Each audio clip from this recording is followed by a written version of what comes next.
भाई हमार कुल रेपिस्टन के रेप के नाम सुनते ही रह जाई फाट के।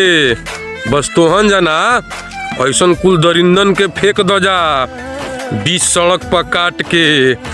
अगर सजा ऐसन दियाई तबे ई देश से रेप बंद हो पाई। काहे कि मोमबत्ती उठैला से आज तक ना तो केहू के इंसाफ मिलल बा और ना ही मिली।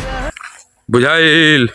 खाने के लिए भैया रखना भैया यही अरदास हमें माधर चोट बच्ची लंडी थोड़ी है ना चोट वही मेरी दिल दी रोज रात दिलों के सांस हमें रुक